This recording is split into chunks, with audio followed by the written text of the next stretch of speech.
Halo, selamat sore. Salam jua-jua Banta Krina, terutama US Group Kempu Jambur Buhara Enda. Sungguh luar biasa, sudah ada grup Kempu Jambur Buhara dan saya lihat anggotanya cukup banyak, hampir 70 ya, 70 orang. Ya, ini suatu awal yang baik karena dengan begini bisa kita saling interaksi, saling komunikasi, saling mengenal lebih dekat lagi. Nah, saya juga rindu ya untuk bisa mengenal saudara-saudaraku semua yang satu nenek ya, kita juga bisa kembali saling menyapa. Saya perkenalkan dulu diri saya Ginting, Bre-bre Sinduraya tentunya. Nah, aku anak yang paling bontot, anak keempat dari 4 bersaudara. Jadi rumah di rumah sekolah Sari Nembah. Tapi itu masih masuk Singgamanik. Dulu kami di rumah Kuta Singgamanik, tapi pada saat waktu SD dulu karena Karo yang orang tuanya bapak sudah meninggal sehingga kami ke rumah Karo itu di rumah sekolah Sari Nembah. Jadi sampai sekarang rumah di sana dan kedua orang tua sudah dipanggil Tuhan menghadap kerajaan sorga, sudah di dalam kerajaan sorga berdua. Kalau orang tua panggilannya Nande Suramuli. Suramuli serem. Ya, kalau kakak kita yang satu ini memang ya cukup terkenal karena merambik, tapi puji Tuhan semua ada waktunya, kata Tuhan. Jadi nanti mungkin ada waktunya juga buat dia untuk tidak merambik lagi. Peace. Ya, jadi sekarang saya rindu karena saya terbeban untuk kita sama-sama juga, selain dari saling kenal, kita sama-sama hidup di dalam satu jalur yang benar-benar membuat kita saling menguatkan. Nah, jadi saat ini karena begini situasi, kita bisa berkumpul, bisa satu waktu yang bersamaan, bisa online seperti ini, bisa komunikasi karena semua kita udah, saya rasa sudah hampir kita semua ada di rumah ya, sudah stay at home ya, di rumah aja katanya, sudah lockdown. Nah ini, jadi ini hal yang perlu kita syukuri juga ya. Ya, kenapa kita mesti syukuri? Ya, kalau tidak dengan begini ya mungkin tidak terjadi ini. Ini pun itu harus kita tahu. Tidak ada yang sesuatu itu terjadi hanya kebetulan. Ini semuanya pasti ada rancangan-rancangan Tuhan. Nah, saudaraku semua, kakakku, impal-impal dan semua kali bubu kami. Puji Tuhan, saya percaya kita semua diberkati. Maka hari ini pun saya mau membagikan sedikit renungan, sedikit saja renungan ini, supaya buat kita semua nanti ya paling tidak, kalaupun tidak meresap sekali di dalam pikiran hati, ya paling tidak sudah mendengarkan dulu lah ya. Iman itu timbul dari pendengaran. Jadi lama-lama nanti paling enggak ya sudah ada renungan ini, kalau ada suatu saat nanti ingat lagi, akhirnya kembali lagi ya, bisa menguatkan. Nah, pada saat sekarang ini wabah corona virus ini sudah sangat-sangat menjadi tren topik di mana-mana. Bukan hanya di Indonesia tapi seluruh dunia. Kalau kita buka channel TV, belum apa-apa sudah mengenai virus corona. Semua ganti channel tetap virus corona. Kecuali ya kalau channel-channel luar yang film, nah itu beda. Nah, makanya tidak ada salahnya bagaimana kita sebagai orang yang terlibat dalam situasi ini, bagaimana sikap kita, bagaimana cara berpikir kita, bagaimana tindakan kita, supaya kita tidak terbawa arus kepada yang tidak benar, atau kita menjadi khawatir karena informasi-informasi yang tidak benar, yang membuat kita menjadi tambah tidak fit ya, karena kalau khawatir itu imun kita pun bisa turun. Nah ini, jadi saya mau membagikan atau sharing sedikit renungan itu mengenai biarkan hidupmu di bawah kendali Tuhan. Saudaraku semua, kalau hidup kita di bawah kendali Tuhan, ya tentu bukan kita yang berkuasa berarti. Ya, dari tema kita ini bukan kita yang berkuasa. Nah, jadi banyak hal yang tidak bisa kita kuasai, banyak hal yang tidak bisa kita kendalikan. Makanya situasi sekarang ini pun ya, kalau kita lihat berbagai masalah yang tidak bisa kita kendalikan, yaitu salah satu antaranya itu ya bencana alam. Adanya tsunami tidak pernah kita bisa kendalikan. Adanya gunung meletus tidak pernah kita bisa kendalikan. Adanya gempa tidak bisa kita kendalikan. Makanya banyak terjadi, yang sudah terjadi itu paling setelah terjadi baru dianalisa kenapa terjadi. Tapi di awalnya tidak bisa kita kendalikan. Nah, begitu juga dengan wabah penyakit. Termasuk saat ini ya corona ini. Dan juga kiamat. Nanti kiamat ini pasti terjadi, tapi kita tidak bisa tahu dan tidak bisa kita kendalikan. Nah, kita yang sekarang ini menghadapi wabah penyakit corona, itu saya kasih tahu bahwa inilah salah satu yang menyadarkan kita supaya kita tahu banyak hal yang kita tidak bisa atasi, tidak bisa kendalikan, dan di luar kemampuan kita.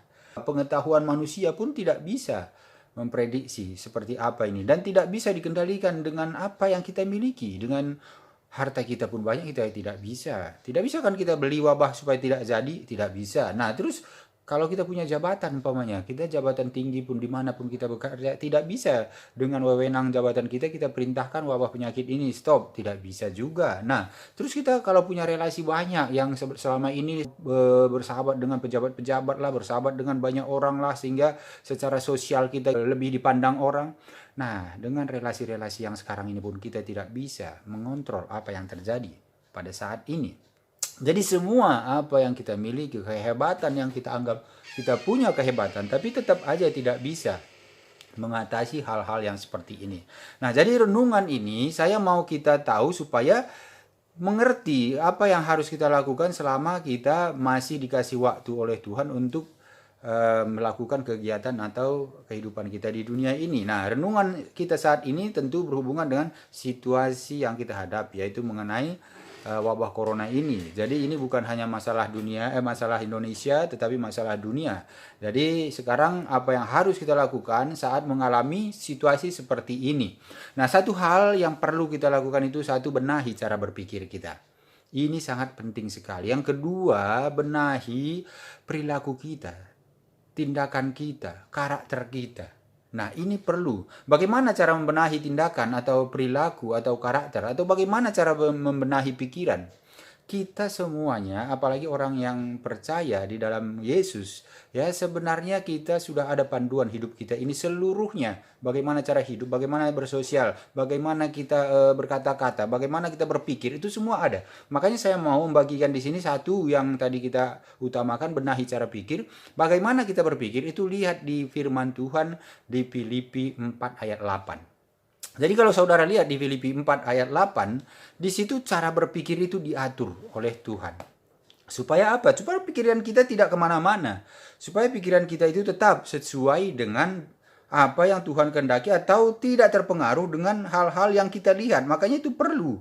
Filipi 4 ayat 8 saya bacakan buat saudara semua, ya, supaya kita tahu apa yang seharusnya kita lakukan dalam hal berpikir ini. Karena ini penting, karena pikiran itu sangat berpengaruh sekali bagi kita. Nah, jadi dikatakan Filipi 4 ayat 8, jadi akhirnya saudara-saudara, semua yang benar, semua yang mulia, semua yang adil, semua yang suci, semua yang manis, semua yang sedap didengar, semua yang disebut kebajikan dan patut dipuji, pikirkanlah semuanya itu. Nah, ini yang disuruh Tuhan kita pikirkan. Jadi ada batas-batas pikiran kita.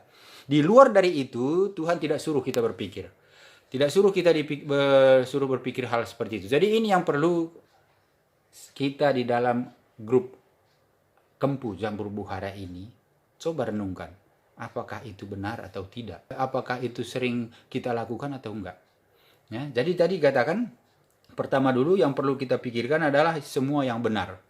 Jadi maksudnya bagaimana? Ya, kalau kita ada pikiran-pikiran mengenai sesuatu yang kita takut, kita pikirkan dulu, kita koreksi pikiran kita, apakah ini benar ya? Saya mesti takut dengan apa yang saya lihat ini umpamanya, yang masuk ke dalam pikiran kita itu. Ya. Terus yang mulia, apakah mulia kalau kita harus terus mempermasalahkan orang lain? Apakah itu pikiran yang mulia?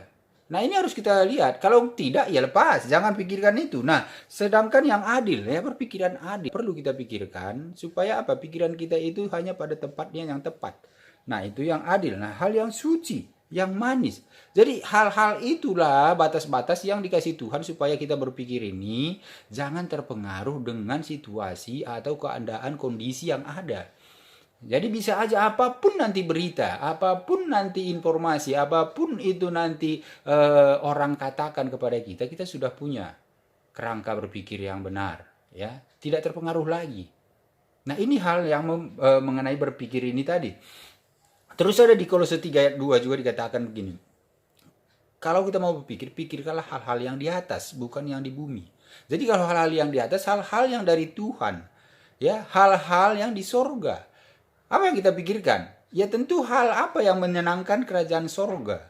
Karena kita ini bukan untuk dunia, saudaraku semua, yang perlu kita sadari sekarang ini ya, perlu kita benar-benar ya renungkan, kita hidup bukan untuk dunia. Jadi ingat, jangan sampai kita jerih lelah kita habis di dunia ini. Hanya untuk apa? Mencari kesenangan dunia. Akhirnya sia-sia. Nah ini yang penting. Jadi bukan berarti kita nggak perlu kerja, bukan. Bekerja itu harus. Kalau firman mengatakan yang tidak kerja nggak usah makan. Tapi yang dimaksud itu ada prioritas. Ada prioritas. Prioritas itu apa? Ya tentu yang memberikan kehidupan itu siapa? Ya itu kita prioritaskan. Karena hidup kita ini nanti kembali ke sana. Kembali ke dia. Nah kita boleh nggak ikut dia gitu loh. Kalau nggak boleh, nah ini yang sia-sia. Mendingan kita nggak usah lahir.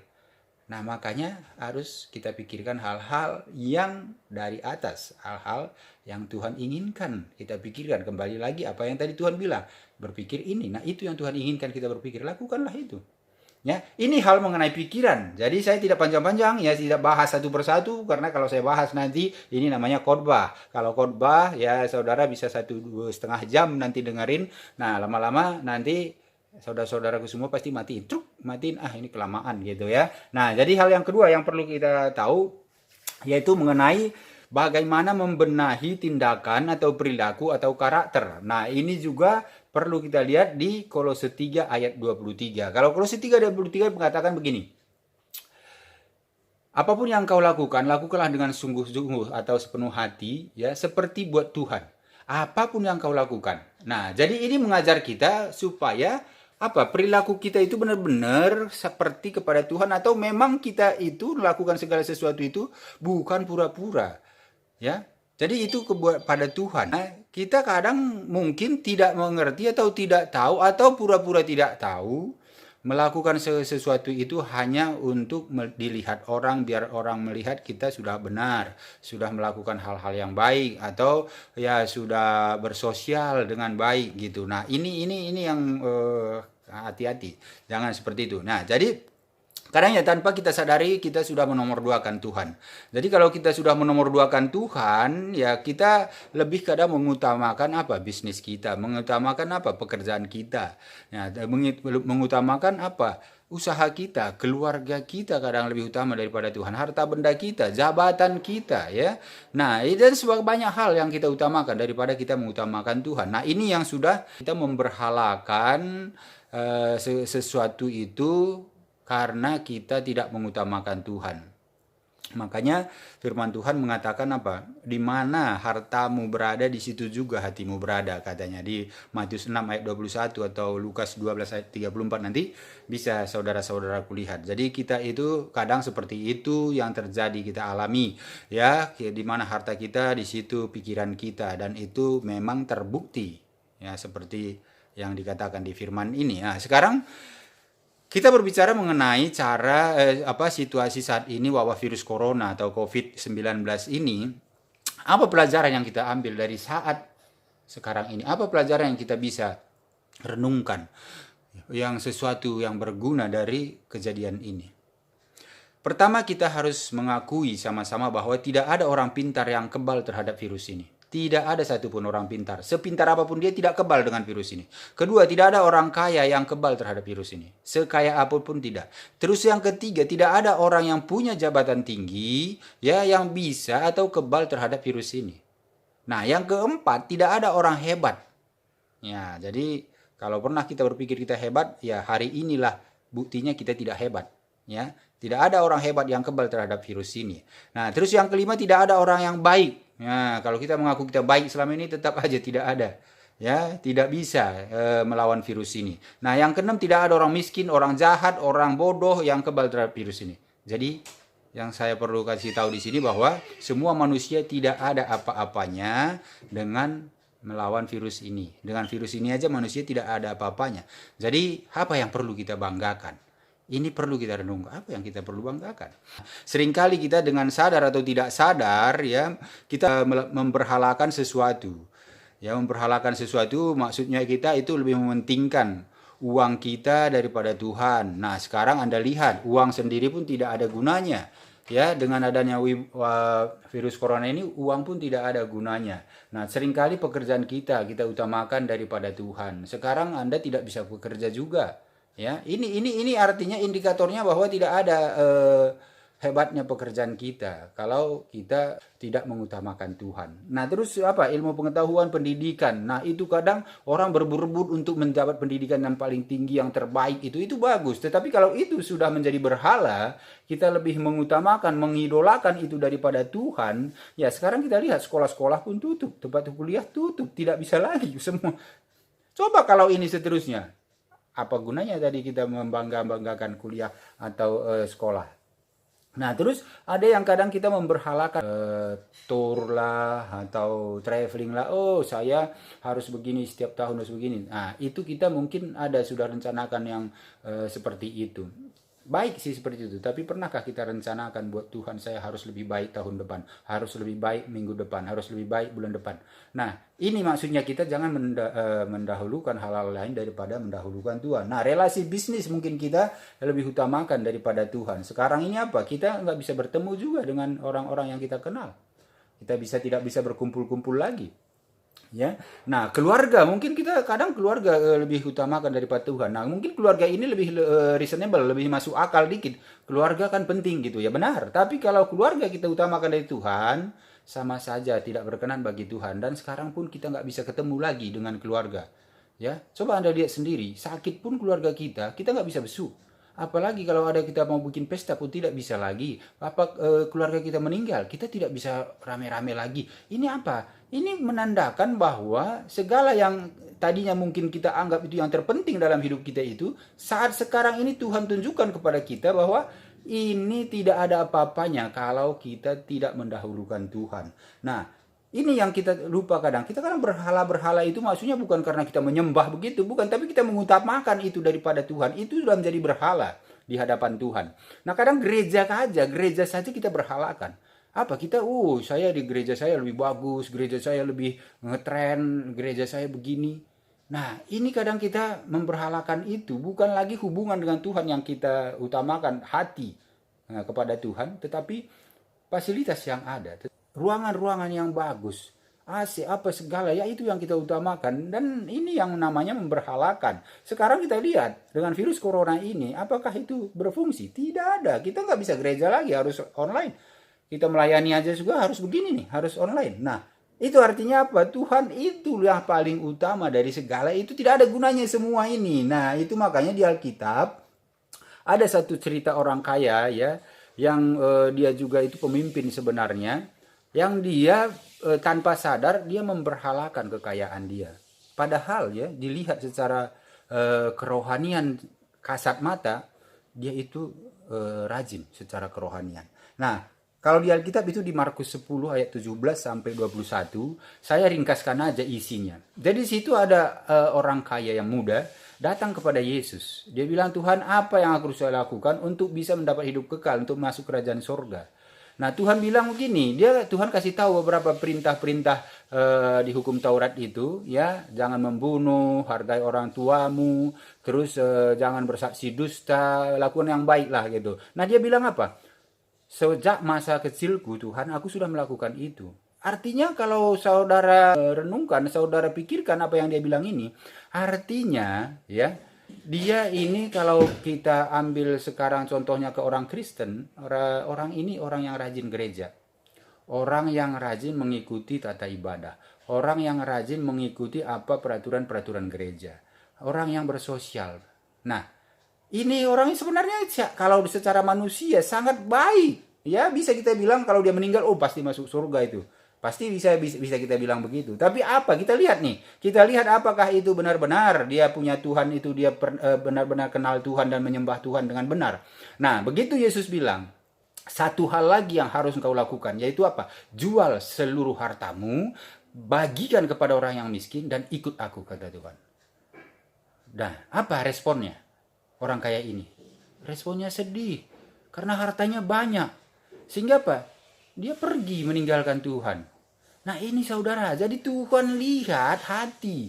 Jadi bukan dengan apa kamuflase yang tadi baik secara hukum Taurat dia ikuti, tetapi dia tidak mengenal Tuhan. Hubungan dengan Tuhan tidak ada. Di hukum Taurat pun dikatakan jangan ada Allah lain di hadapanku, kata Tuhan. Nah sementara Tuhan suruh dia jual hartanya, dia lebih mengutamakan harta daripada Tuhan. Itu artinya Allahnya siapa? Uangnya, hartanya. Tanpa dia sadari, saudara. Tanpa dia sadari. Apakah kita juga kadang seperti itu? Tanpa kita sadari. Kita pikir kita sudah berbuat baik nih. Segala sesuatu ini tadi contohnya. Nah, jadi dari sini saudaraku semua yang kekasih Kristus, yang saya kasihi dan saya percaya, semuanya kita ini tentu mau hidup di dalam kerajaan sorga. Karena cuma dua kekekalan. Kekal di sorga, kekal di neraka. Dan ini tidak ada tawar-menawar, saudara. Tidak ada dibilang, setengah-setengah. Setengah nanti di sorga, setengah di neraka, nggak bisa. Makanya ngikut Tuhan itu tidak bisa abu-abu. Kalau ikut-ikut, kalau enggak. Nggak bisa di setengah badan kita diterang, setengah digelap. Nah, itu tidak bisa. Jadi, ya, tidak. Senang atau tidak senang orang, ya kalau kita mau bilang untuk keselamatan, untuk menyelamatkan dia, kita kasih tahu kebenaran, ya itu terserah. Tapi ngikut Tuhan tidak bisa setengah-setengah.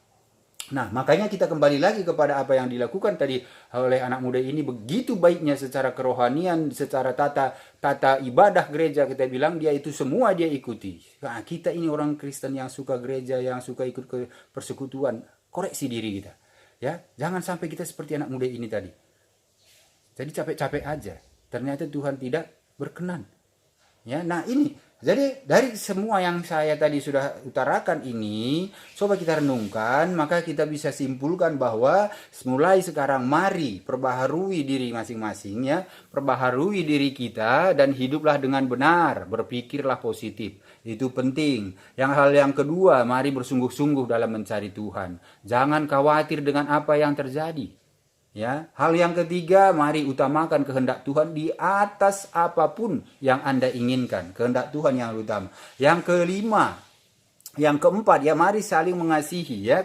Karena tanpa kasih, saudaraku, tidak ada arti hidup ini. Dan Tuhan kita adalah kasih. Tanpa kasih tidak ada yang berkenan bagi Tuhan. Sehebat apapun kerohanian saudara, kalaupun saudara punya karunia-karunia yang sudah diberikan Tuhan, karunia untuk bisa menyembuhkan orang, karunia untuk bisa mengusir setan, karunia untuk bernubuat, karunia bahasa roh, banyak karunia Anda punya, ya. Tapi kalau Anda tidak punya kasih, itu sama, kata 1 Korintus 13 itu sama kayak gong gemerincing, cuman bunyi doang, tidak berkenan bagi Tuhan. Nah, hal yang kelima, mari jaga kesatuan dalam iman. Orang yang bersatu dengan iman itu memberikan kekuatan yang luar biasa, dan Tuhan juga pasti memberkati semua. Nah, saudaraku semua, Kempu Jambur Buhara yang saya kasihi, biarlah ini menjadi renungan singkat kita, dan biarlah ini boleh menjadi satu acuan ke depannya kita bagaimana untuk sungguh-sungguh di dalam Tuhan.